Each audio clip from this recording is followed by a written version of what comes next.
One ringy-dingy, two ringy-dingies. Hello, Your Eminence. Hello, Your Effluence.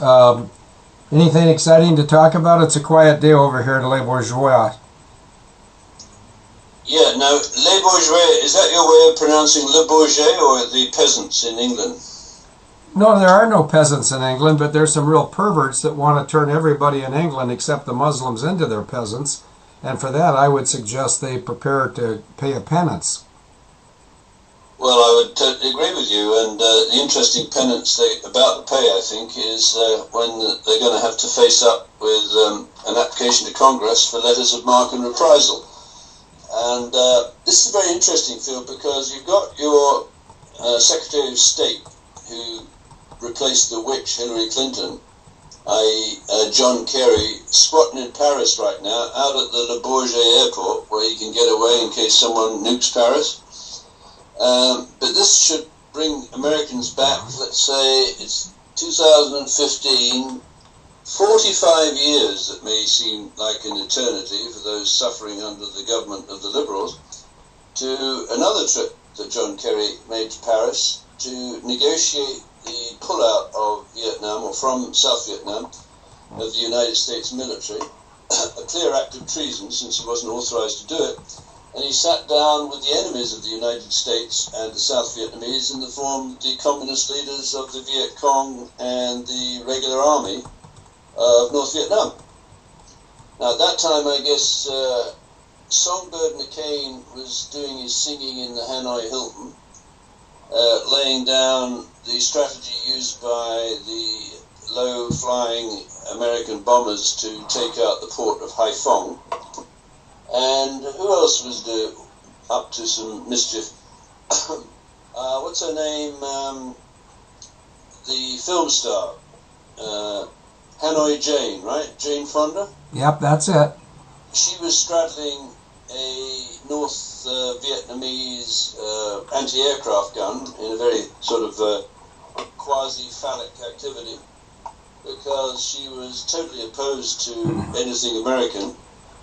And I think around that time, obviously they couldn't get John McCain out of jail, but certainly John Kerry, on his return, and you tell me otherwise, he's negotiating with the enemy, and as a result, he played a role together with Bill Ayers and Bernardine Dawn, the mentors of the squatter in the White House, in getting the Americans to pull out, and at least 250,000 South Vietnamese, Catholics and regular army people died. What does that constitute to you?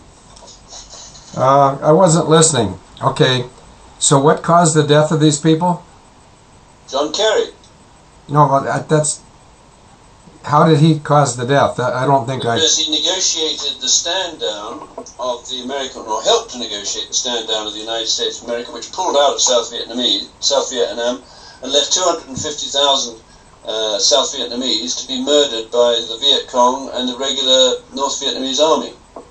Well, I'd be more concerned with a couple hundred of Americans that were left behind, and Kerry knew it and John McCain knew it, and the vast majority of the Americans left behind were aviators because the USSR wanted to find out how come the American aviators were so lethal in the last couple of years of the Vietnam War, and I think the name of the operation was Operation Charm School, CHARM SCHOOL, and it's my understanding that those representatives of the Air Force, the Marines, and the Navy that are aviators, they went to Russia and whatever they knew the Russians got intellectually, and then the Americans were never seen again, and that little fat, hot-headed lumpjaw knows about this and he's done nothing about it. And that's called treason, and I think it would also be called accessory to wrongful death, would it not? Yeah, I think you're right, Phil. So, from Abel Danger's point of view, and remember, Spectre describes itself, the initialism is Special Executive for Counterintelligence, Terrorism, Revenge, and Extortion. So when you guys were bombing the port of Haiphong, causing a fair amount of damage, partly neutralized by people like Jane Fonda and John Kerry, making it more difficult for America to win the war, But in fact, Field, by 1968, America and its South Vietnamese allies had won the war against communism. They practically, after the Tet Offensive decimated the Viet Cong, they were in retreat. So what the allies of North Vietnam, which turns out to be the Brits, wanted to do was to distract American attention and divert its forces.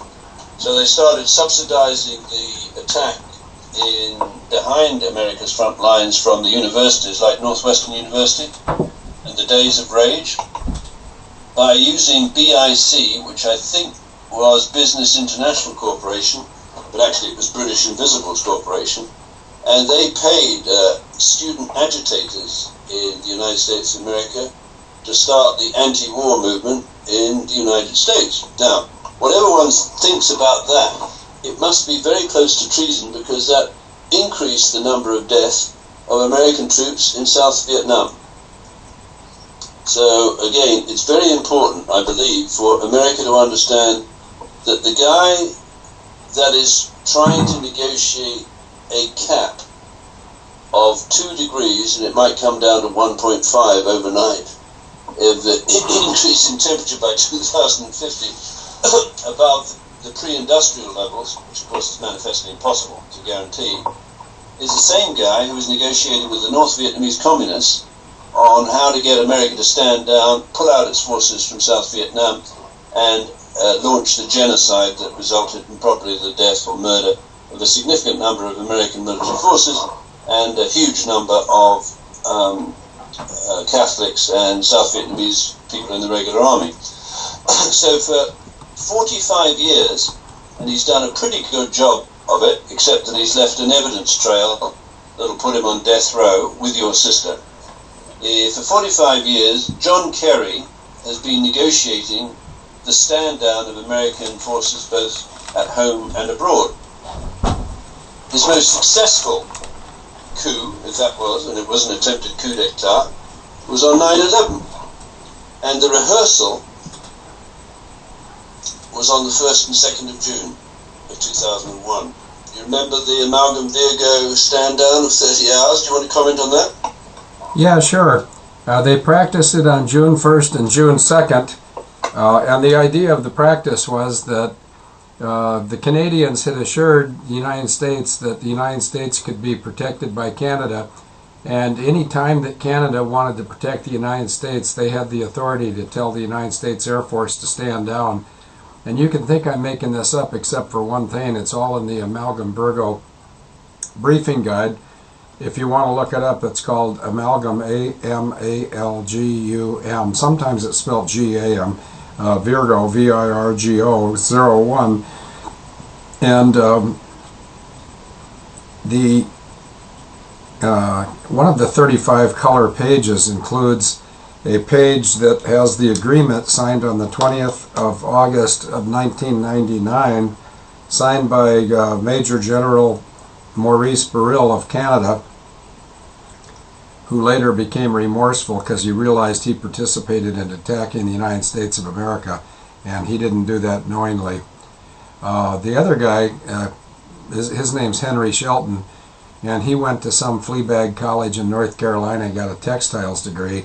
Now, why we have flea bag textile degrees, guys, in leadership positions in the Army, Navy, Marine Corps, Air Force is absolutely nuts, because we have 5 service academies: West Point, Annapolis, Air Force, Coast Guard, and in New York there's a Merchant Marine Academy.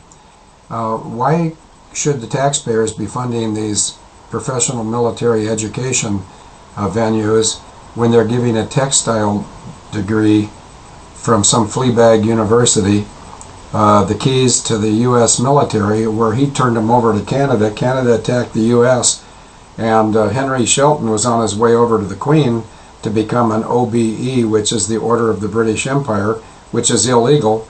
And I think I'm going to need some help on which amendment it is. It's the missing amendment, and I think that's the 13th Amendment. If Menzimax is here, he'll know. But there's an amendment to the Constitution which makes it illegal for anybody who's a U.S.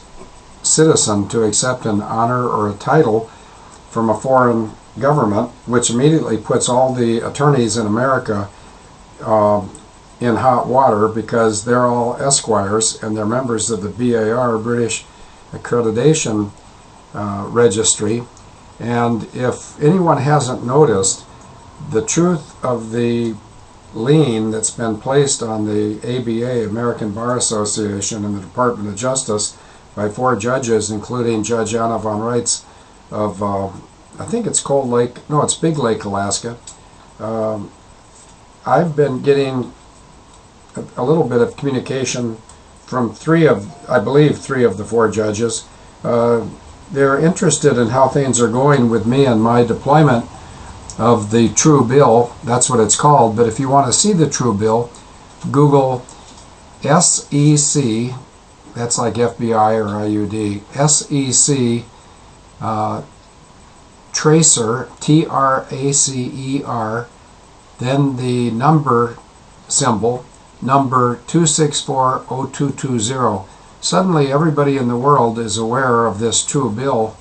It was signed in Mesa, Colorado on the 16th of October of 2015. On the 16th of December of 2016, which according to my calculations is 5 days from now. Doing some more calculations between my ears, I think that's Wednesday of next week. Which reminds me, David, later we need to talk about my travels next week, because I might be gone Monday, Wednesday, and perhaps Friday. I'm going to Texas to do some final arrangements for the ranch. But this True Bill, which I'm going to go to the chat room and put the number again.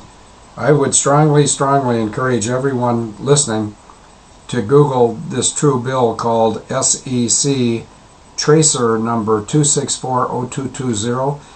This document has the potential to save the United States of America and to free the world from the oppression of the global bankers, the Vatican, the Crown agents, the United States Senior Executive Service. It could also put numerous, if not many, of the officials of the IRS, the Department of Justice, and other private for-profit corporations. It could put a lot of them in jail. Could put some of them on death row. It would certainly put my sister on death row. It would also put Obama in a precarious position, because he's guilty of the wrongful death of 2,200 plus U.S. service people over in Afghanistan during his false terms, plural, from the 9th of June, the 9th of June, that's the day I graduated from Annapolis. Never mind, let's try the 20th of January of 2009. From 2009, January 20th, until today, anybody killed in Afghanistan is a wrongful death, and Obama's at the head of the food chain, so his head's on a plate to answer for that. And if there's anybody out there, a courageous congressman, and I think there's getting to be more and more every day, one for certain is Michael McCall of the 10th District of Texas. He has laid the Benghazi, he has that too, but he recently, within the last 96 hours, has laid ISIL or ISIS at the feet of Hillary Clinton and Obama. And just for a bonus comment, Hillary Clinton has a relationship with the mother of the alleged shooter in San Bernardino, and the relationship spreads, but pardon the use of the word spread with Hillary, yuck. Hillary plus Rafia Sultana, which is the mother of the shooter, and Huma Abedin. You can't make this stuff up, but government people that are not afraid of ditches can certainly move on this information, and one such person is Michael McCall in the 10th District of Texas. A couple of other people that may or may not be willing to engage on another matter are a senator from Massachusetts whose name is Marque or something similar, a senator from Maine whose name is Susan Collins. They're interested in why all these airplanes are disappearing, and if they're truly interested, they can call 715-307-8222. It even rings when I'm in England. England rings like a pendulum do, Bobby's on bicycles 2 by 2. Oh, prayer time according to Kelly. Pardon me, David. Now I'm at a disadvantage because I think I just remembered today's prayer. It's Micah 2, and it is prayer time. It's Micah 2:6. I didn't write it down, but I'll have it. No, it's not 2:6, but I'll get it. Don't worry, kids. Micah 6:8. It's coming right up. And thank you, Kelly, for reminding me. Micah 6:8. And when I get done with this very short prayer, what we're going to do is we're going to observe 90 seconds of silence for Colonel James Abel, who was nothing special other than he was a very good Marine and a great Christian patriot. But the prayer that I'm going to pray now in the name of Jesus Christ is Micah 6:8, and the words are these. He has shown you, O mortal, what is good, and what does the Lord require of you? To act justly, and to love mercy, and to walk humbly with your God. And for those of you who don't know it, my God is your God. There's only one God, and it doesn't really matter what we call him. He knows who he is, and he knows who we are. 90 seconds, please.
That's 90 seconds. So once again, if Colonel James Abel was here, he'd say, don't do anything special for me because I'm just a normal person, and he certainly was.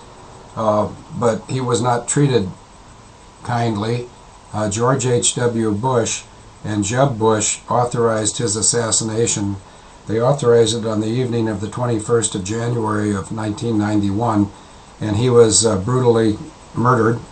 If you consider being beaten over the head with a 2x4 brutal, I do. Then just to make it look like a suicide, they stuffed a 12 gauge in his mouth and pulled the trigger. What they didn't know at the time was his brother is the leading neurologist, forensic neurologist in the United States of America. Another thing they failed to have considered was the fact that his phantom wingman was in communication with Sabao sufficient to understand what was going on at Marine El Toro involving the import of narcotics from South America through Central America. And if you're going to start killing people to shut them up, like Colonel Eigenbrod, Colonel Fix, Colonel Sabo, well, you better make sure you don't leave any details around. Otherwise, if you march into Kuwait on January 22nd of 1991 to abuse the Kuwaitis, and you have a bunch of CIA guys and military guys of the U.S., by the way, I'm speaking U.S. military and CIA people dressed as Iraqis starting fires in the oil wells in Kuwait. If the only reason to do that is to enrich George Bush Sr. by $200 billion, well, you better make sure you don't get caught. And I'd like to point out at this juncture that these people are caught. They will pay. Some will pay in this life, some will pay in the afterlife. If they want to avoid paying, they can get on their knees and admit what they've done and turn away from it in accordance with 2 Chronicles 7:14. but I don't think they're humble enough to do that. So what I'll say to you, David, is I don't know if I answered your Amalgam Virgo 02 plan, but Maurice Burrill, Henry Shelton did it, Ralph Eberhardt helped, and cheers to everybody in the UK. David, over to you. Yeah, thanks, Phil. So there's a fascinating little gig that the traitor John Kerry was engaged in a few days, 1 or 2 days before Amalgam Virgo, and that's he went to the Bilderberg conference in Gothenburg in Sweden and checked with his friends on the timing of the rehearsal for 911 of Amalgam Virgo, and then left a little bit of leeway as to when the final attempt to overthrow the government of the United States by force would take place. And we know that it started at 3 o'clock the day before 9/11. I think that was a Monday. And it extended for 30 hours, because that's the period that they'd rehearsed with Amalgam Virgo, where they figured if everything fell into place, they could complete the overthrow of the United States government. But what was predicated there, they had to kill George Bush and Dick Cheney. And we know that that failed. The assassination failed. They had General Henry Shelton taken care of, because they fixed up an aircraft that was not compatible with the Red Switch network. So Shelton actually was flying towards Europe, and he was unable to plug into the flash override capability of the defense Red Switch network, as was the case with George Bush and Dick Cheney. So literally, the National Command Authority of the United States of America was decapitated. And communications between George Bush, Air Force One, and Washington collapsed. So where did all that capability go? Well, what was one of a very important gig of John Kerry on that day was he was the chairman of the Senate's Small Business Committee, meaning he would have been in an intimate communication, whatever that conjures up in people's minds, with Phil's sister, Christine Marcy, who was the Chief Operating Officer of the Small Business Administration, and had some very nice assets at her disposal to attempt to overthrow the government of the United States of America, including the Serco operators at the National Visa Center, which she used to bring in the sleeper cells from Al-Qaeda operations in, for example, Saudi Arabia and the United Arab Emirates. These were to be the patsies. She had the money that was sitting in a slush fund known as the Department of Justice Asset Forfeiture Fund, which I think by now she's put about $40 billion or $50 billion into. She had access to the profiles being flown by civilian aircraft in the United States of America through the 52 FAA contract towers operated by Serco. And I think she had her agents in the Defense Ammunition Center and the United States Patent and Trademark Office. So this is Mrs. Big on a grand scale, and she's also a psychopath, as we know from the kind of work she did with her prisoner medical program, where prisoners were tortured or threatened. For example, they were told that they would be injected with the blood plasma that would give them Hep C or AIDS, which would obviously terrify people if they were caught in a cell with guards, many of whom were homosexuals, and would probably convert a lot of people who might otherwise show some kind of loyalty to the United States of America under that kind of threat. So she's the ultimate psychopath, and as Field and I have, I think, stated repeatedly, it should be on the or in an electric chair sooner rather than later, or a firing squad. But back to John Kerry. So continuously for 45 years, John Kerry has been betraying the United States of America, starting in 1970, if not before, sitting down with the North Vietnamese communists in Paris. He's back there today. and negotiating with the same kind of people as he's negotiating with today. So what's his gig, if you will? How come this, what do they call him, lurch or something like that? Yeah, lurch. Lurch can so terrify people who probably in a foxhole would beat him to pulp. No, we don't have to be in a foxhole. We can beat him to pulp on the street. Right. So I put a little further up the three images of people sitting around a table negotiating away the fate of the United States of America. One is a recent photograph of Bambi and John Kerry in a nice plush restaurant in Paris, and they're laughing. I don't know what the joke is. Probably the average American wouldn't find it particularly funny, because they are after all at a meeting or the United Nations Climate Change Summit, where they're attempting to limit the Earth's rise in temperature to either 2 degrees or 1.5 degrees centigrade above its pre-industrial level by 2050. I don't know if the average American, or for that matter the average Canadian, or the average New Zealander or Aussie or whatever, knows what the temperature of the Earth was before the pre-industrialized era, but it was around 24 degrees or 25 degrees centigrade. It's now 12 degrees.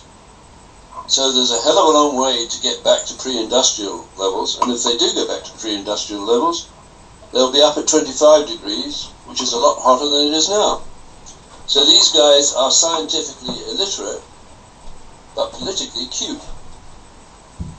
And the agenda they're leading the turkeys, it's a bit like turkeys applauding Christmas. The average IQ of those characters in Paris, I would guess, at around 90. I don't pay a lot of attention to IQ, but there's another aspect to IQ. One is the ability to solve puzzles or scientific issues, which I'm pretty good at, but that's by the by. The other is what they call emotional IQ, or emotional intelligence, which is the ability, for example, to empathize with your victim and say, hey, what do I gain by killing 250,000 citizens of the South Vietnam Republic? And what do I lose in my soul by pulling their supporters and form of the military army, military forces of America out? Well, I guess you lose your soul. Does that matter to Kerry? I don't think so. Or what about Clinton and his Secretary of State, who was, Field, you'll remind me no doubt, in 1994, when they sent a message via the Red Switch Network and Small Business Administration to the United Nations Security Council, asking them to debate the pullout of UNMIA, which is the folks that were keeping the Hutu and the Tutsis apart. Anyway, they got pulled out or stood down, and 1 million people were butchered. That takes quite a lot of understanding. As Stalin said, death of a family is a tragedy, death of 1 million is a statistic. So these people have moved beyond any personal empathy with their victims, although I think they do like torturing children to death, as in John Bonet. And they moved to 1 million dead. But they're not satisfied with that. They want billions to die. Well, one way of making billions die is to, obviously if you can arrange it, cut the amount of carbon dioxide in the atmosphere. So the plants die, and billions die of starvation. Do you think they would be so evil to do that? Absolutely. They love eugenics. They love genocide. They love sterilization. They love abortion. They love civil wars. These people are serial killers with six zeros after the numbers. And it's been going on a long time, but I digress. Coming back to John Kerry. So he's a worm, a scumbag, and all the rest of it. We can throw lots of adjectives at this clown. He's also dangerous because he has no feedback as people die as a result of his pathetic decisions. They've got stand down hardwired into their brains. Hillary Clinton stood down through the Department of State Red Switch network the defenders in Benghazi. Now, what was the target that she needed protecting? Well, it was the CIA annex. What was in the CIA annex? It was the ISIS ammunition dump for the Serco operatives at the United States Defense Ammunition Center, and she wanted to make sure that that ammunition reached ISIS. Before they were talking about ISIS and ISIL, they called it Islamic State, which reminds me of Bill Clinton's words. It depends on your definition of what is. Smart little bastard. So, Bill, what is your definition of the Islamic State? He won't reply, but in reality, it's the people connected to the Red Switch network. So back to Kerry and Field's sister. In 1998, they began reconfiguring the Defense Red Switch network so you could switch the good guys, which theoretically should be the President of the United States, the Chairman of the Joint Chiefs of Staff, and the heads of the four legs of the military. They should be the good guys. Unfortunately, they're not, because a switch has taken place. They've taken the good guys at the top of the command chain and switched them down to a lower level on the Red Switch network. So when little Barry picks up his phone, and I'll come to that because he's got a problem, and he asks to go to flash override to communicate with the Chairman of the Joint Chiefs of Staff, the operator, I repeat, the operator of the Defense Red Switch network is switching him not to the flash override capability, but down below. So he can no longer engage in the flash override decision to communicate instantly with his senior people in the military. Like on 911 it was Shelton, and it was of course the Commander-in-Chief George Bush. So the Red Switch network, and I must admit, being a Brit, this is a very smart move. All you need to do is take a British company, put it at the top of the Red Switch network as an operator, and when George Bush, if he ever tried to communicate with his senior military people, he was subordinated, and the guys who wanted to overthrow the United States of America moved into the gap. So where did the Red Switch network go? We know that they blew up the Red Switch network installation in the Pentagon's US Navy Command Center and killed Gerald DeConto. Of course, Captain Chick Burling was killed a little further away in field. Maybe you could just mention what you think happened to Captain Chick Burling. Over to you. Yeah, except for I don't think it's I think it's I know. In fact, it's I know. I know. Say you, say me, say it forever. That's the way it should be. Chick Burlingame overflew the Pentagon 45 minutes before the Sky Warrior built by Darrell Scurich at Fort Loveland, Colorado, also called Fort Collins Loveland Airport. Strangely enough, like a lot of other 9/11 venues, it's been closed shortly after 9/11. But at the Fort Collins Loveland Airport, they super-built, reinforced, updated, modernized, made more lethal two Raytheon-owned A-3 Sky Warriors. And if you want to Google that, Sky Warrior is 2 words. They're 1950s era twin-engine carrier-based big bombers that move pretty quickly for a big airplane. And if anybody wants to go to the FAA website, which is FAA.com, I think it could be FAA.gov. You can try them both. One of them will come up on the home page with a registration number search window, which already has a capital N and a hyphen in it, and all you do is put in the number of the aircraft. If you were to put in 874RS or 878RS, you might see the two Raytheon Sky Warriors that were modified by Daryl Scourge at Fort Collins, Loveland, to have them available to be shot off the George Washington, standing off of New York City on the morning of 9/11 to attack two targets. One of the targets was the Pentagon. The other target, almost had to have been the U.S. Capitol, although there's some question about that because it also looks like United 93 was targeting the U.S. Capitol. So they may actually have had 5 or more droned, air-breathing, flying vehicles to attack 5 or more targets on the morning of 9/11. However, thankfully for the United States of America and for God and His people, somebody imputed a 41-minute delay in the progress of United 93, which had taken off late from Newark's Liberty International Airport in New Jersey.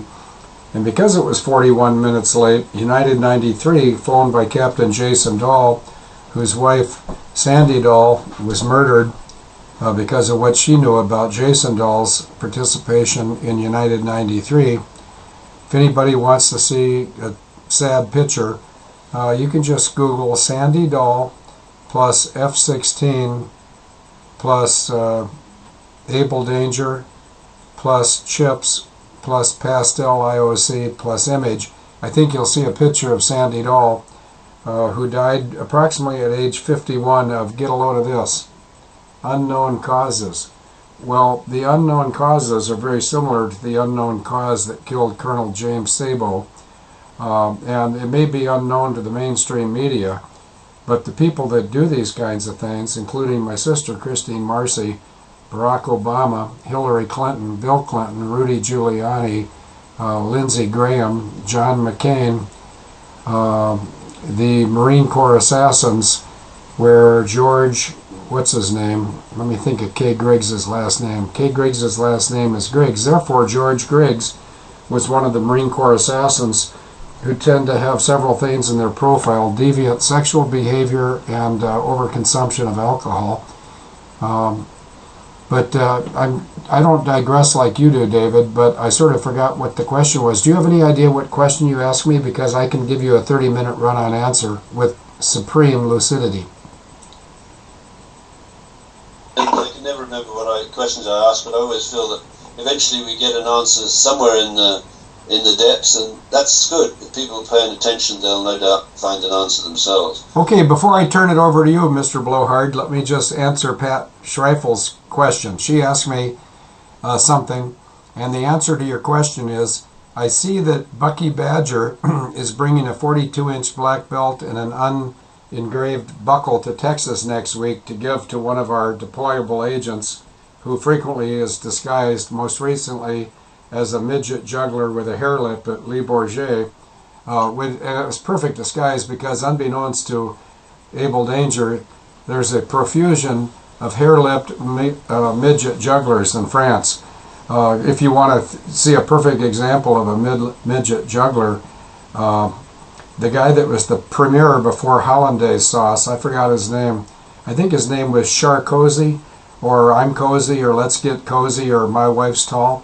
I can't remember what his name was, but he's a little twerp. Oh, thank you very much for helping me. I have such difficulty with these French frogs, pardon the redundancy, no offense to amphibians who aren't gay. But anyway, Pat is aware that Bucky's going to give me an unengraved belt buckle and a belt to bring back to global headquarters. And my question to Buckle Babe, notice I said Buckle Babe, I didn't say Pat Schreifels. My question is, I have engraved buckles number 38 and 39 here at the forward deployed base at Les Bourgeois, France. Should I leave them here for anybody in Europe who might order a buckle?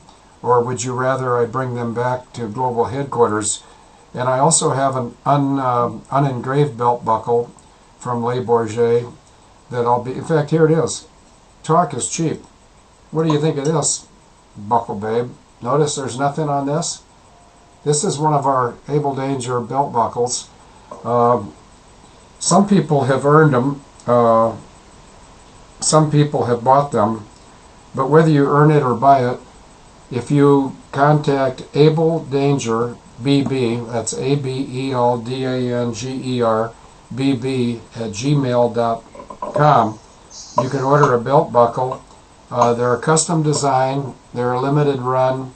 I think we're going to limit the run to 27.375 million, and they're available for $40. If you want a Western belt, handmade Western belts are also $40.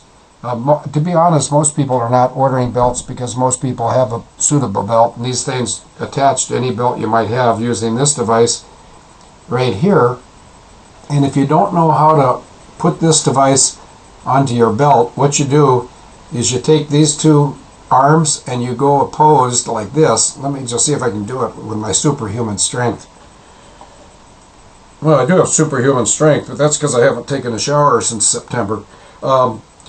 Anyway, if I were stronger, I could open this belt buckle up, and I've done it before, but I don't want to embarrass myself because I'm thinking that maybe at some point the mainstream media would like to bring me in my red wig and my bobby hat. By the way, my bobby hat clearly has right here PC, which does not stand for politically correct. David, over to you. Yeah, thanks, Phil. So I was just looking today again at this extraordinary story where they pull out a United States aircraft carrier from the Eastern Mediterranean and substitute the French ship FS Charles de Gaulle for the American Departed. Now, there's something very interesting, is that in order to do that seamlessly, so the target, which is remember what Clinton said, it depends on your definition of what is. So, of course, we don't know what their target is, but we can see it's the lawful government of a sovereign state. So the Theodore Roosevelt is pulled out, and the Charles de Gaulle is sent in. But they have some common equipment in the form of the Hawkeye surveillance aircraft. And I think Phil gave a quick summary of what the Hawkeye surveillance aircraft does, but maybe so that we stay grounded in a sense. Could you just quickly describe what the role of a Hawkeye surveillance aircraft is on either the Theodore Roosevelt or the Charles de Gaulle field? Over to you. Yeah, they've been around about 40 years. They're made by Grumman. They're a twin turboprop, straight wing, four vertical tails, one horizontal tail, and it's an AWACS aircraft. That I think they call it in the Navy. They might call it Fleet Early Warning. But what they do is during operational times, they launch one of these things up to fly overhead the carrier and protect it against inbound aviation threats from all azimuth. And what that allows is they download information automatically to the Combat Information Center on the carrier, and if there's any intruding aircraft coming from any azimuth, they'll be picked up by the radar on top of the E-2C Hawkeye aircraft, and the trajectory, the geometry of the inbound threats can be monitored in the Combat Information Center. It can also be relayed in real time to the defensive CAP, that's Combat Air Patrol. Overhead the carrier, there would tend to be a couple of F-18s probably sauntering. Saunter means flying at slow airspeed to conserve fuel. And if they need more fuel, of course, they just call up a tanker, and some type of a tanker aircraft shows up with more gas. They plug their male probe into the female receptacle, they get more gas, and they have more hang time, which isn't, it's called playtime actually. Playtime means the amount of time in hours and minutes that you can loiter, L-O-T-I-E-R, and you just sit up there and loiter and wait for a threat to the carrier, and then you go out and engage them and blow them up, and then go home and have a beer. Now, they don't have bars on aircraft carriers, but if I were on an aircraft carrier, I'd have a private stash. So, David, I think that both the French and the U.S. operating in the Mediterranean and anywhere within strike distance of ISIS right now have numerous Hawkeyes, E3A sentries. The Saudis have E3As. The French probably have something that doesn't work except to drop white flags. And someone in the chat room earlier wondered what the significance of a pastel feather duster was. And if Obama was ever to be in the military of any nation and they were going to issue him an appropriate weapon, it would be a pastel feather duster. Does that make sense to you, David? Yeah, totally, Phil. So those Hawkeyes are very interesting because the command control, computers, communications, intelligence, surveillance, and reconnaissance on both of those systems are American built and designed and have been transferred unlawfully to a French aircraft carrier. And that gives the people on the French aircraft carrier a wonderful opportunity to launch a man-in-the-middle attack. All they need is to trick, and I don't think that's very difficult, the Commander-in-Chief, Barry Svitoro, and the Chairman of the Joint Chiefs of Staff, James Dunford, and the heads of the 4 wings or 5 wings, I can never remember which, Navy, Air Force, Army, Coast Guard, perhaps that's not right. Nope, that's not right. That's not right. It's Army, Navy, Air Force, and Marines. And the only one of those services that can do all 3 things is the Marine Corps. The Coast Guard is actually a part of the Department of Treasury, if I'm not mistaken. And if I am mistaken, Swamp Rat's not here, so it'll be up to Duke McTurk or Afterburner to correct me. Now, Duke is from the upper northeastern U.S., Afterburner's from Brighton, England.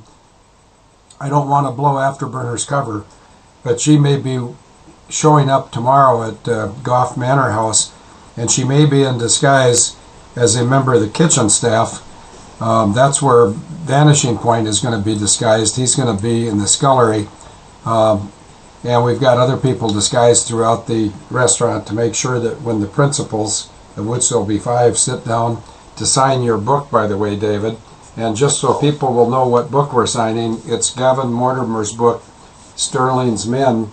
And as an added bonus, David, this book that we're giving you is, I don't know if it's ever been read before. I read it. I'm on page 160, well, somewhere in the mid-150s, 60s, 70s. I can't read it. But because your copy of the book is slightly used, the cover, the dust, I think it's called a dust cover, the paper thing that comes off and you can then, for instance, I just took it off and you can see that it's hardbound under there. Well, then you put the paper thing back on. I do believe it's called a dust cover. But anyway, I took the liberty of buying 2 more copies of this, and they're not the easiest books to find. But somewhere in late December, I'll get 2 more copies, and one of them has a pristine dust jacket. And so what we'll do with that, David, is if you want to get a pristine dust jacket, you'll have to come to Texas to the ranch, because that's where it'll be waiting for you. Over to you. Well, I'm tremendously touched and I'm flattered, and I think it's a wonderful present, and I shall put that, well, if the belt isn't on me, I'll put it beside the belt. And, you know, in the old days they used to bury the goods in the grave. Well, I believe these are too valuable, and there's so many associations, I'm going to pass them on to my son. And I think and hope that one day what we're doing collectively, Phil, will be recognized sooner, rather than later. But just to pursue this idea that you've got Hawkeyes with common operating systems on the French aircraft carrier and the American aircraft carriers gives the bad guys an extraordinary opportunity to launch a man-in-the-middle attack and then attribute it to ISIS, which is precisely what's been happening since around the time, if not before, when John Kerry got this gig as chairman of the committee, the Small Business Senate Committee, with the ability to do some interesting things.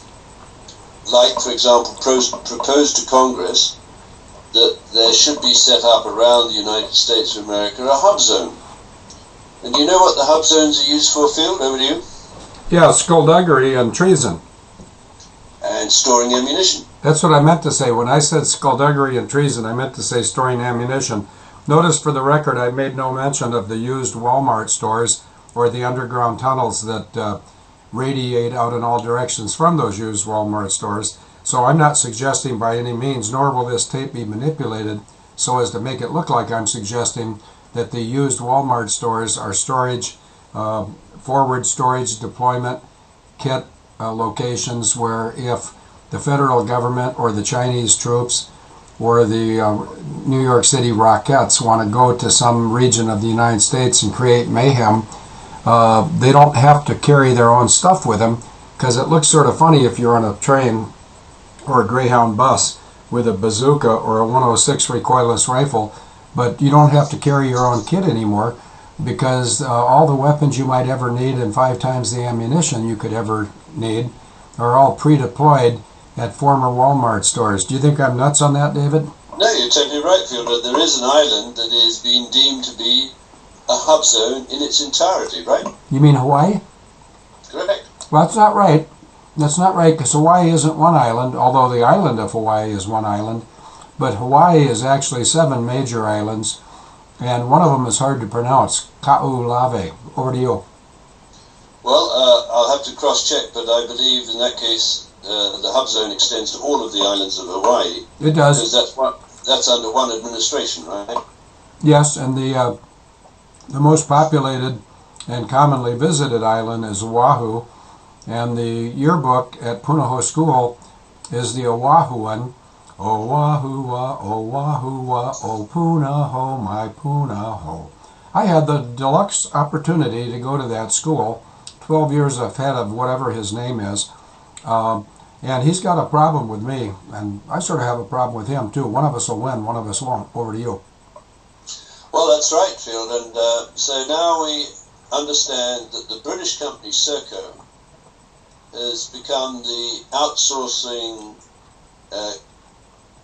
organization par excellence for some of the most important functions of the United States government. And I believe every outsourcing contract with Serco should be null and void, because the Serco people, in particular the American employees of Serco, are engaged in a massive treason and a conspiracy to overthrow the government by force. Now, Serco operates, as I said before, the United States Defense Ammunition Center. So it doesn't make ammunition, but it tracks every piece of ammo through the domestic, civilian, and military markets and overseas.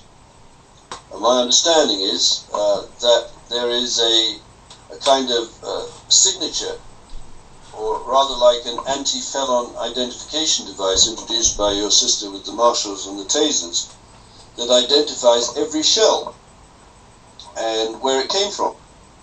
So wouldn't it be interesting if the FBI got off its butt, right, and took its thumb out of where the sun doesn't shine, and identified the source of the ammunition fired in San Bernardino and Paris on the 13th of November? Then they would find out who was supplying the ammo. Then they would identify who was monitoring the movement of the ammo in pallets or parachute drops around the world, including that extraordinary parachute drop to ISIS, or is, as Bill Clinton would have it. So Serco is quite an organization, but more particularly the organization where it has become the mentor of mentors, which is the Small Business Administration 8A program, does some amazing things, because it allows Serco to check what kind of activity Northrop Grumman is up to. Now, I think you told me a little earlier that aircraft is manufactured by Northrop Grumman. Is that correct? Not exactly. Back when these were manufactured, they hadn't merged. It was just Grumman aircraft from Long Island, New York. Now Grumman in large part is down in Smyrna, Georgia, I believe. Someone can correct me if they're not in Smyrna, but they're down in Georgia somewhere. And now they make mostly private jet aircraft, the best ones in the world, by the way. No offense to the frogs. who make a pretty good airplane too, but not anywhere near as good as the Gulfstream. But the Gulfstream, excuse me, the Grumman Hawkeyes were built originally by Grumman Corporation before it merged with Northrop. And what's going on with all the aviation mergers? They're trying to water them down, so by controlling one CEO, they control the whole industry. And they're not fooling everybody. Over to you, David. Right, so now there's a very close relationship between Northrop Grumman and Raytheon through this mentor-protege program that wasn't invented by Kerry and your sister, but certainly refined, where the mentor-protege relationship could be changed instantaneously by hacking the red switch network, so the mentors become proteges and the proteges become mentors, which of course is extremely dangerous because the protege companies are owned by blacks and women and people who are underprivileged by virtue of their ethnic origin, including Vietnamese and Chinese and Uncle Tom Cobley and all, other than any white heterosexual Anglo-Saxon male, which is extraordinary because they can literally in 30 hours turn on all of these protege companies whose first loyalty is to the country of origin. The second loyalty is to the people who are telling them that they have been disadvantaged by nasty white heterosexual males. And they have caches of ammunition and weapons secreted in hub zones close to future crime scenes. Now, of course, the French don't have a hub zone as such, but I guarantee you feel that the weapons stash and ammunition was very close to the theatre where the Eagles of Death concert was on, so that they didn't have to walk around Paris with a great load of ammunition. They may very well have gone into the theatre and into the, let's say, the instrument cases of the band. What a great place to hide the ammo. I've got to go and get a drink, Phil. Over to you. I hope you're talking about a drink of water. Okay. Anyway, someone asked David Beach to please put up a picture of the back of your belt buckle so they can see what's engraved on there. One would be his number, which my guess is his number is somewhere between 20 and 38. I don't know his number, but if he would put up the back of his belt buckle, sort of like I'm doing right now. This is my belt buckle, 006, and it also says Ephesians 5:11, and the Ephesians 5:11 has to do with this, depending on which version you quote. I'm quoting the NIV version. NIV is New International Version. Ephesians 5:11 says, have nothing to do with the fruitless deeds of darkness, but rather expose them. Let me explain 006 because we had a mini tiff. When I got the first 6 belt buckles, I used my executive privilege and I determined that the first belt buckle should be reserved. In other words, 001 is engraved and reserved for the first veteran that we served down in the Texas Veteran Ranch. And that service could come as early as next month, I believe. I'll find out more next week when Bucky and I and Agent RPM are down there. My logic was I only had 6 belt buckles to pass out, and they should go to people that have had boots on the ground for the Veterans Ranch. And so number 2 went to Bucky Badger because of the 3 people other than myself that went to the ranch.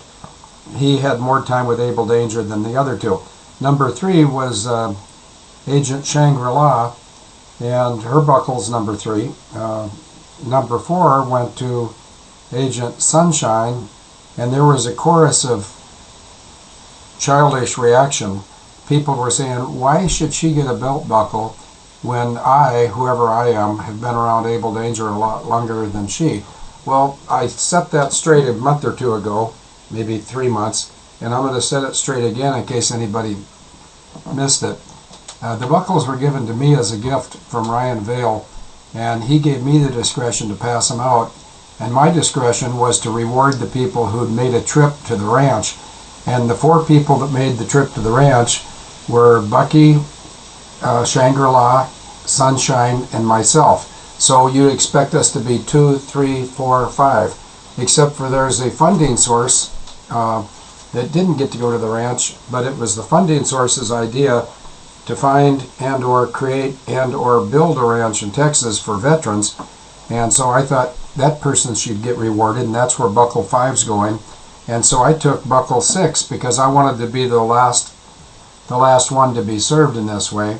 Now we've got over 100 of these buckles, and perhaps if I were to stop talking and I looked at the chat room, maybe I'd see that David Veach has been able to put up the back of his belt buckle so we can see what the back looks like even better than my demonstrating from the back of my belt buckle.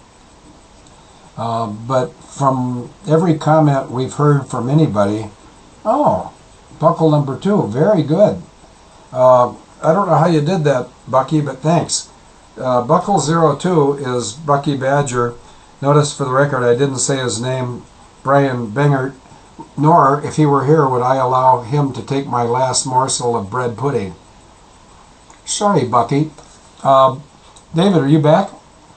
Yes, I am, Phil. While I masticate my bread pudding, which was made at the Frimley Green Bakery earlier this morning, David Veach will do, he said, mine is 23. Oh, you lucked out. That's a good number. The reason I say it's a good number is the closer you can get to 1, the better. And that's why we're saving buckle number 1 for the first veteran we serve. And if anybody in the chat room wants to guess as to who's getting buckle number 17, I can assure you that many of you are clever enough to figure out who's getting buckle 17. But let's just see. So the time now is 08. And let's see how long it takes for somebody to tell us why we gave number 17 to a certain receiver. David, over to you. Okay, thanks, Phil. So, today's post, paragraph 1. Abel Danger alleges that disadvantaged 8A protégés are taking revenge on mentors through proxy groups such as the Islamic State, IS, as directed by US Secretary of State John Kerry, the former chairman of the Senate Small Business Committee, which would have meant that he was working closely with your sister Christine Marcy in the conspiracy to overthrow the government of 911. 2. Abel Danger asserts that during and since 911, Kerry has been directing Serco protégés to stand down the National Command Authority and transfer the Defence Red Switch network to the French aircraft carrier Charles de Gaulle in support of ad hoc terrorist missions, including the recent killings in Paris and San Bernardino. What do I mean, or what do we mean by an ad hoc terrorist mission?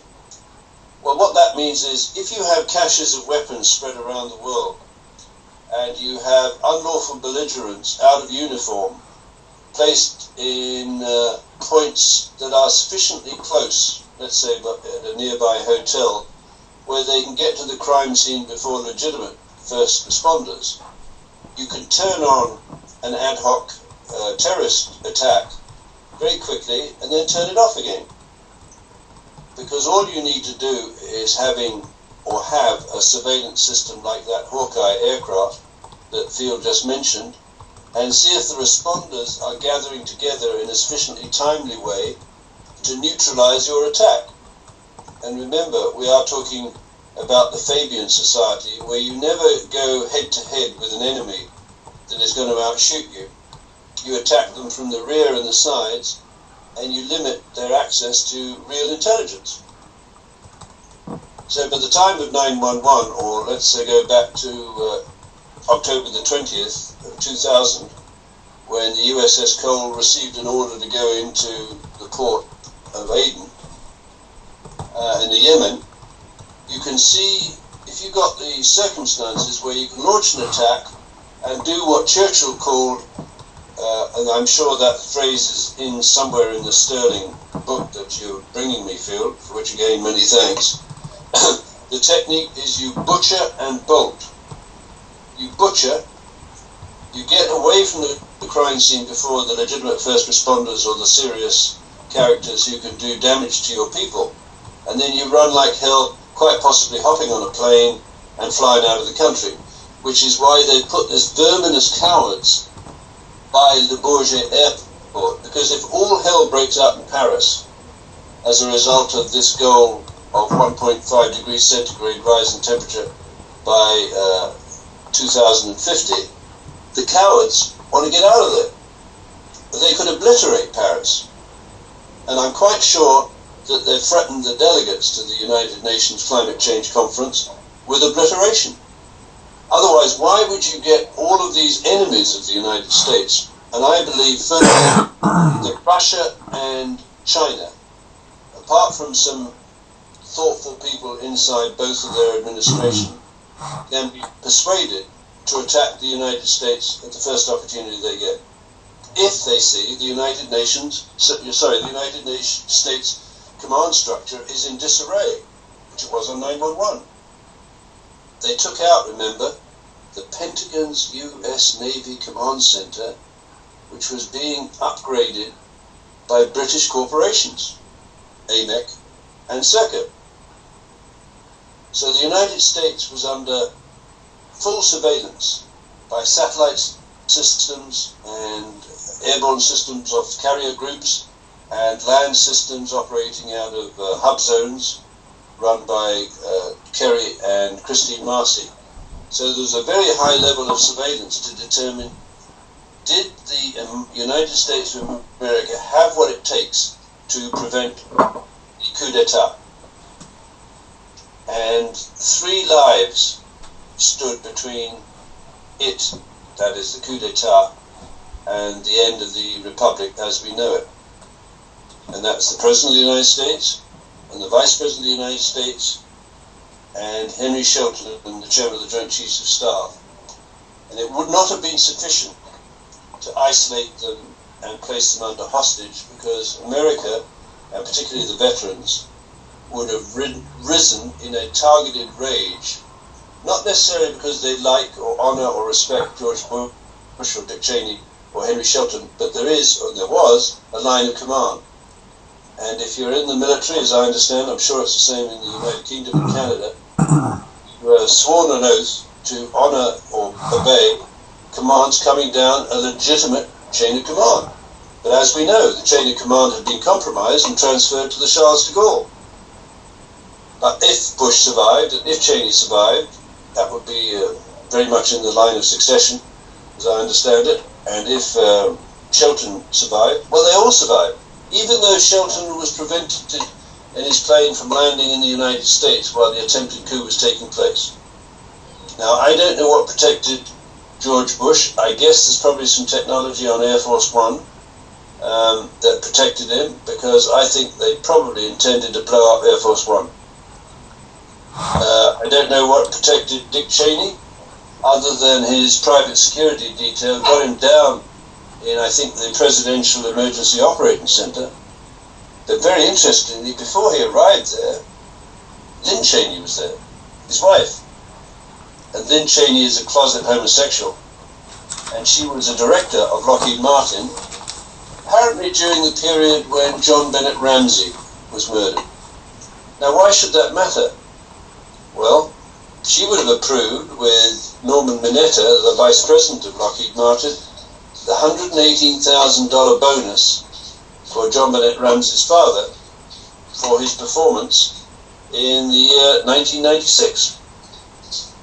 And the problem for Lockheed Martin is it's engaged or trapped in these mentor-protege relationships with companies owned frequently by women or blacks or Vietnamese or whatever, whose first oath of loyalty is to the criminal organization engaged in the attempted overthrow of the government of the United States. So the second paragraph is Abel Danger asserts that during and since 9/11, Kerry has been directing Serco protégés to stand down the National Command Authority and transfer the Defense Red Switch network to the French aircraft carrier Charles de Gaulle in support of ad hoc terrorist missions, including the recent killings in Paris and San Bernardino, that will also follow the conclusion of the UN summit in Paris. Now, if this summit goes against them, all hell is going to break loose. Anything up to nukes, dirty nukes. And I don't want to terrify people, but people have to be terrified to understand the implacable rage if they can't pull off this 1.5 cap on the increase in the temperature. So I just pop that into the chat room and then do the third paragraph. Boom. There.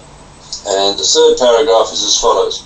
Abel Danger is preparing an outline plan for a request to Congress for letters of marque and reprisal to confiscate and rebadge the FS, the French ship Charles de Gaulle, which was recently switched in to replace the USS Theodore Roosevelt for the phony war on ISIS.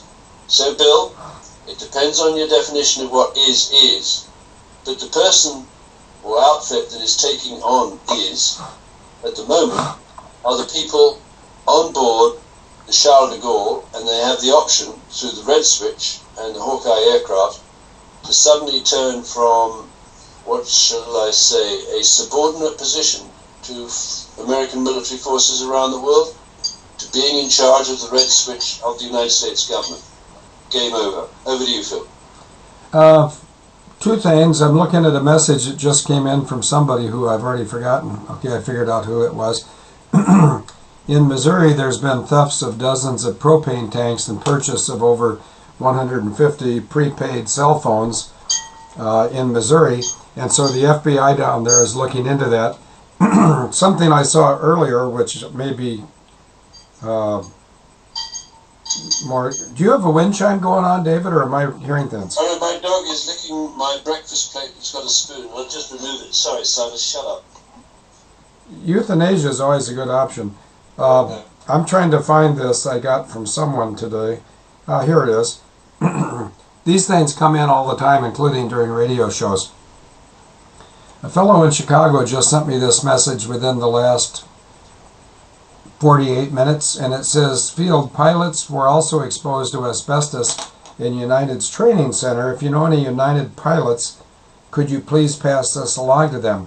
So if anybody within the sound of my voice knows any United pilots that may have been through the training center in Chicago, or he may be talking about the training center in Denver, but I think it's probably Chicago he's talking about. They've got airborne asbestos fibers there, and there's a story on the website illinoispaytoplay.com on the 7th, that'd be the 27th of July of 2015, and the title is United Airlines Illegal Abatement at Former World Headquarters Exposing Employees to Airborne Asbestos Fibers. So there's a little problem for United, and that's similar to the problem the Marine Corps has, because both at Camp Lejeune, where they had toxic issues in the base water supply, at El Toro they had toxic issues with aircraft solvents, and in both cases Marines were given medical conditions that they don't necessarily benefit from, and the United States of America and the Veterans Administration don't give a rat's ass. Well, I got news for the VA. I'm going to do better than you in the future. The guy running the VA is a West Point graduate. His name is Robert McDonald. Don't judge a book by a cover, but if I were, he looks absolutely evil. And I'm going to go out on a limb and say that I do think that the Veterans Administration is involved in eugenics and genocide for lots of reasons. They want to use soldiers, sailors, airmen, and Marines, but they don't want to pay them any medical benefits. They don't want to pay them any retirement.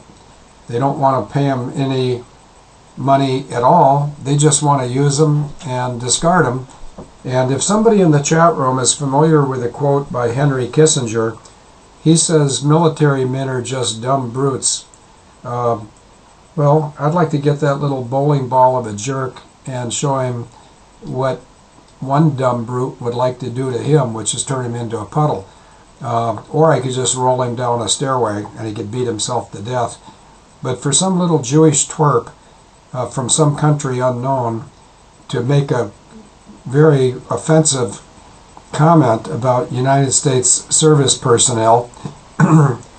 Would somebody in the chat room who's good at Googling find the quote by Henry Kissinger, and we can put it up, and then we can look forward to somebody rolling him in some flour and put him in an oven. Let me say that again, and putting him in an oven. David, over to you. Yeah, right, Phil, and essentially the only cure for this is to decapitate the beast. And since we know that the beast's head has been installed by treasonous Americans and treasonous Canadians and treasonous Brits and Australians and New Zealand under the Five Eyes program, we know it's on the Charles de Gaulle, so I believe the only remedy is to confiscate.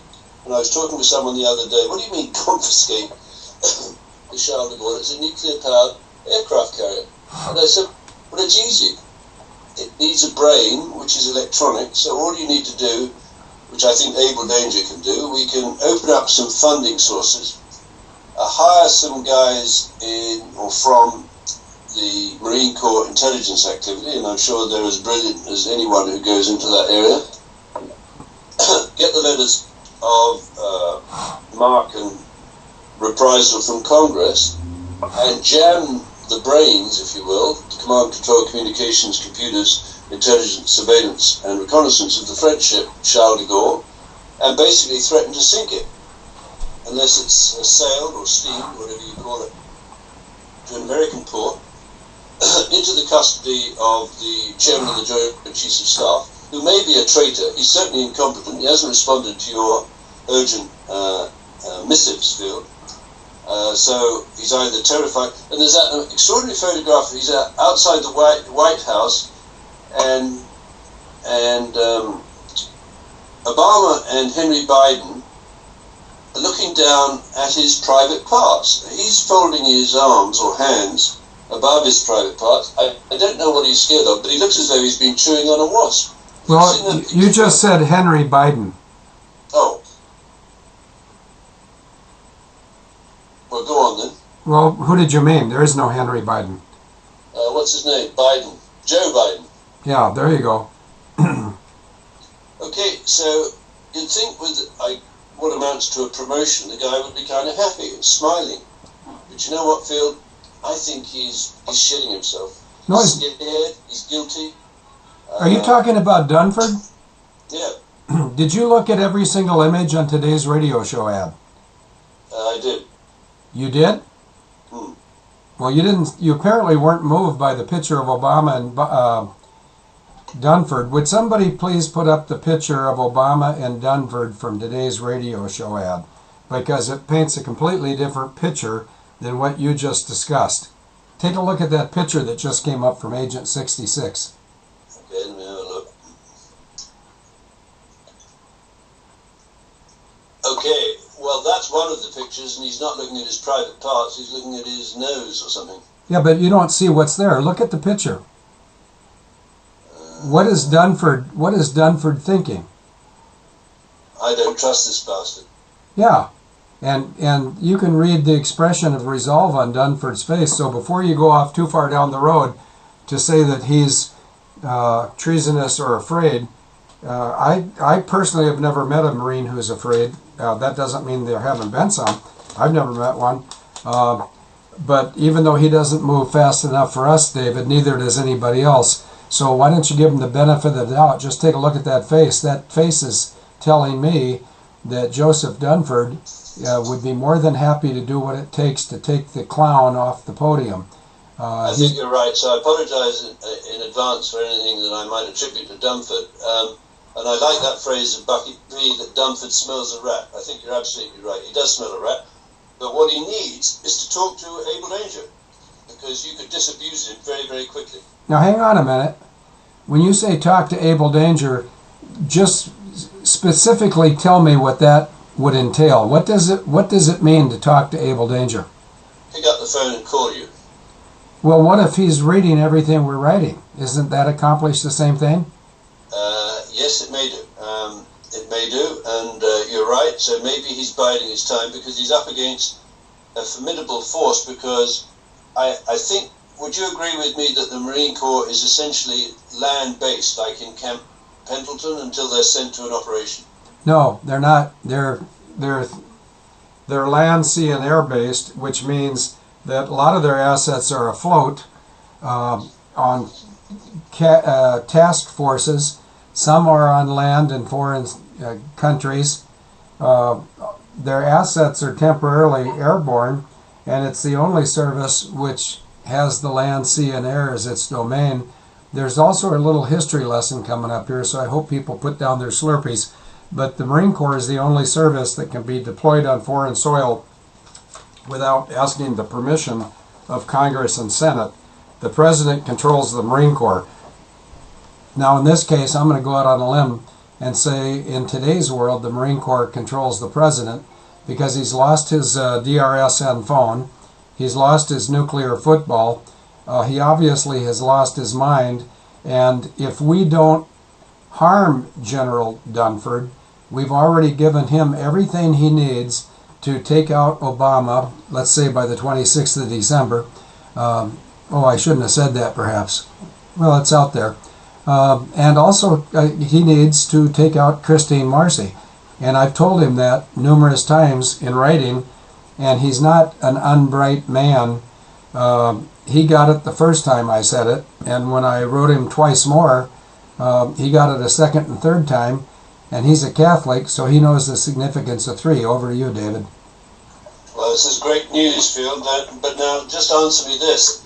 There would have been, therefore, a Marine Corps, I don't know what the collective term, group, on the CVN-71 USS Theodore Roosevelt that has just been pulled out of the Eastern Mediterranean, right? Yep. So presumably, there would not, or we would not expect to find a similar group on the Charles de Gaulle, which has just sailed into the Eastern Mediterranean to take over the Theodore Roosevelt. Is that correct?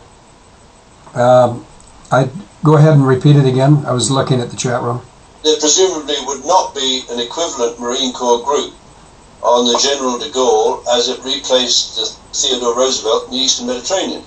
Well, I don't know if the French have Marines. Let's put that out to the chat room. Anybody know if the French have Marines? The Brits have Marines. The Koreans have Marines. The United States has Marines. The French have the word Marine, but that just means seagoing to them. I don't know if they have a Marine equivalent military branch, but in the case of the Theodore Roosevelt, there's a Marine detachment on every carrier, and they do all sorts of things, but generally it involves guns. Over to you.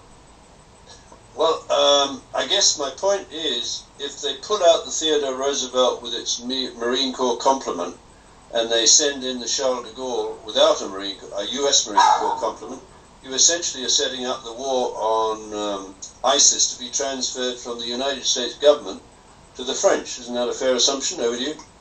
I don't know, but all the French have for weapons is a bunch of rickety old aircraft and a bunch of white flags that have been used so many times they need to be repaired. So I don't know what the French are doing there, but this brings us back to the old alliance, because Scotland and France have for a long time worked to towards the demise of England and the United Kingdom, minus Scotland. So I think that maybe the United States of America is foolish to allow the French to have any type of a leadership role. And the only thing that good could come of that is a sunburn missile or a German torpedo could target the Charles de Gaulle, and we'd be done with this, B-scale military French BS put on by the French. And, there's two nations that have exactly one aircraft carrier, the French and the Chinese. Whoop-de-doo. The Chinese aircraft carrier is a 1989 Russian model they got rid of because it had crappy engines. And whatever the French are operating, I have no idea what it is, but I put up a picture in today's radio show, or maybe Wednesday's. The picture I put up was the Enterprise steaming alongside the Charles de Gaulle, and my comment was, mine's longer than yours. Over to you, David. Well, I just read this last paragraph on that particular section. As Reuters reported earlier today, and I think that was a few days ago, just as one US carrier was leaving the Middle East, another, I think you'll love this field, widely feared and respected geopolitical superpower was set to replace US carrier presence in the Middle East in the ongoing war against ISIS. So little Barry has actually handed over the attack on ISIS to a French geopolitical superpower, the carrier, the Charles de Gaulle. So all we have to do is alert the Congress on the need to issue letters of marque and reprisal and confiscate the sucker. And it doesn't mean that you have to lead a boarding party onto the ship field. Abel Danger has resources and intelligence where we can easily hack into the supercarrier, the Charles de Gaulle, and actually we can steam it over to the United States. And now the question, of course, they have to ask themselves: how do they know we can't do that? Over to you. Oh, we can do it, but we've already done our job. We've we've informed Dunford numerous times in writing, and somebody in the chat room was lamenting the fact that my prognostication regarding the arrest, if you will, of Obama was the 26th of December. David, I'm going to put you in the spot, and I know you don't know this, but you could know it, but I doubt it. Do you have any idea what the holiday on the 26th of December is called? Boxing Day. I don't think so. Is that in Canada? No, it's in the UK. Oh, I didn't know that. I just learned something. Well, in the dark world, it's called Kwanzaa. Are you familiar with that, or Kwanzaa? No, I'm not. Kwanzaa. Kwanzaa. It's a Christmas holiday for Muslims that don't believe in Christmas. Huh. So that'd be a perfect day to grab Obama and put the cuffs on him.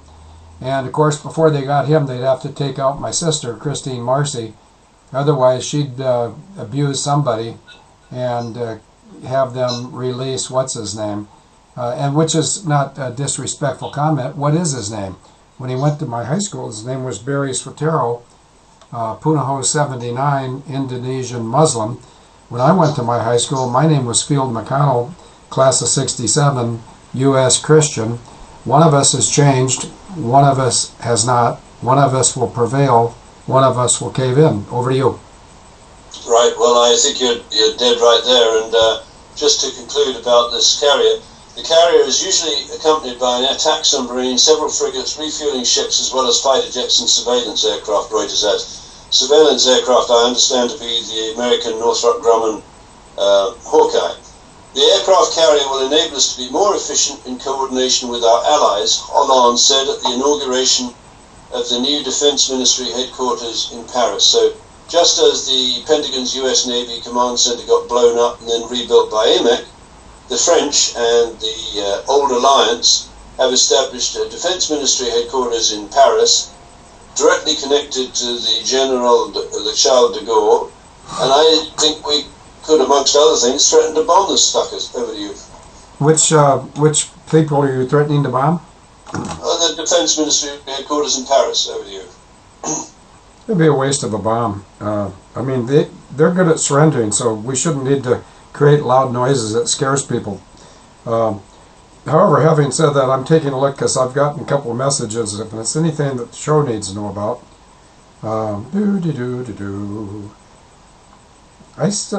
great show. This has been haunting me for a week. Now I know you are busy, so I'll try to be brief.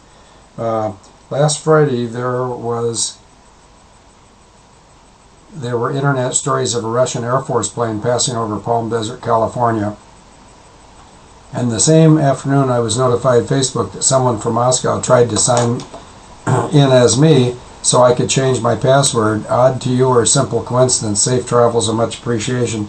Oh, there's a lot of stuff that's odd going on, but I wouldn't worry about any of it. As far as that airplane that was flying over Southern California, just because it was a Russian Tu-154 doesn't mean it was operated by Russia. That's the whole idea of a false flag. The false flags go back to the sailing navies of the 16th and 17th century, and when they wanted to sneak up on somebody and scuttle them or sink them, If they wanted to sneak up on a Spanish ship, the offending vehicle, which would be another sailing vessel, man of war, would have Spanish colors displayed, and then they'd get well within gun range, and they would drop the actually it's called strike. They would strike the colors of Spain, and they'd hoist the colors of Holland or England or France, and then they'd open up with a broadside barrage and sink the Spanish Navy vessel. That's called a false flag. So that Tu-154, that may have been a false flag too, just to scare us. The thing to do is not to be scared, and not to be afraid, and not to be confused. And the best way to avoid fear, confusion, and all that type of stuff is not to look at the mainstream media, because the mainstream media should be hung by their ankles, specifically the people that are doing the talking, like, what's his name, the gay guy from the Astor family, Anderson Cooper. He pumps out BS every night, and I don't think it would be asking too much for we the American people to be able to hold the media people accountable if they're lying to us, whether they know they're lying or not. But see, people that are media personalities, they don't know anything. They just either look nice or talk nice, or they have the ability to capture someone's confidence. But if they're on a major network, have no confidence in them, because they're all a bunch of, and once again, I can't say they're liars because I don't know how much they know about what they're pumping out. But if I were king of the world, actually I wouldn't be king of the world because there already is one. But if I had some position of authority, I would consider creating a law where anybody in the media that pumps out stuff proven to be false pays a penalty for it, including a lifetime ban from ever being on the media again, sort of like what happens to that dapper guy that was pretty impressed with his appearance. I think his name was Brian Jenkins or something. Maybe somebody will correct me, but whoever he was, there's your dog again. He's gone. What's his name, who wanted to see the president on 9/11, Peter Jennings, he's gone. Piers Morgan, one of the Queen's, well anyway, I'm not going to say that word because it offends me, but Piers Morgan is gone. Anderson Cooper should be gone. Anyone who does not understand what they're broadcasting shouldn't be broadcasting it. Do you think that's asking too much, David? Yeah, absolutely right. So it's 12:39. My dog is barking, Field, so I better let him out for a wee. And should we call it a day? Sure. Go ahead. I'm not going to compete with you today. I've got to let you win. Oh, well, let me find out where my Skype thing is, and I'll win right now. There it is. Okay. Uh-oh, I lost it. I might not win. You're so slow. See, I didn't want to demoralize you. No, don't worry about demoralizing me. There, now that I've demoralized David, his dog can go out and void his bladder, and we can carry on like adults now that the children have left the room. Anything else from the chat room before we call it a day? Let me just catch up with the chat room. I might have missed something. I see something from NWA. Is Daryl about? I don't know who Daryl is. St. Stephen's Day in Ireland. We don't call it Boxing Day. See you tomorrow, Afterburner. Yeah, Agent 66. Mine is bigger than ours. I think it's yours. My roommate in college went to Puno. That's Barbara Ann. Now, if I just knew what high school class Barbara Ann is, I'd have an idea what Puno class she's talking about.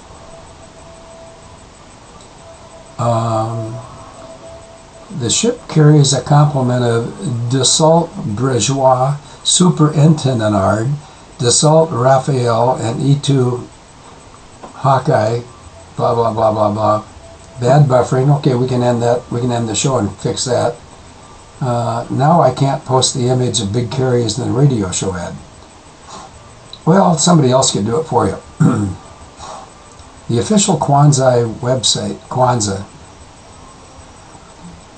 Why people want to have make-believe celebrations is beyond me. Although I do like to celebrate 365 days a year, which is not a pattern of abuse because every fourth year it's 366.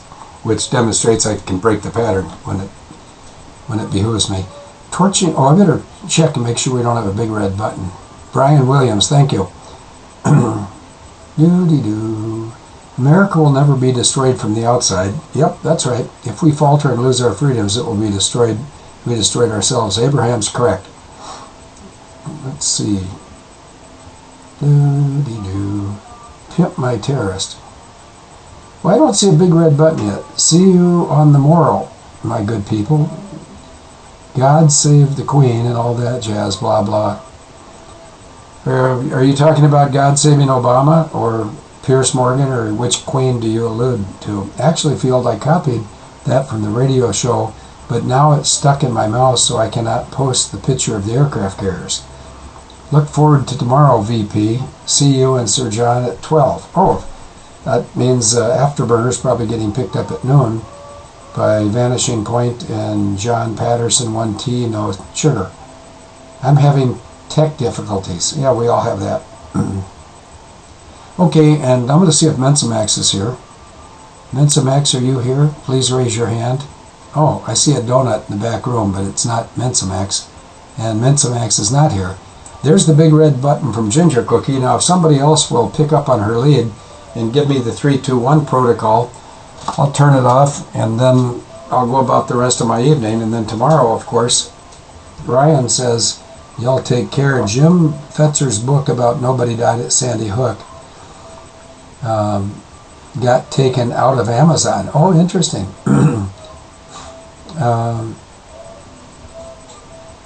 Vanishing Point and AB are talking about mobile phones.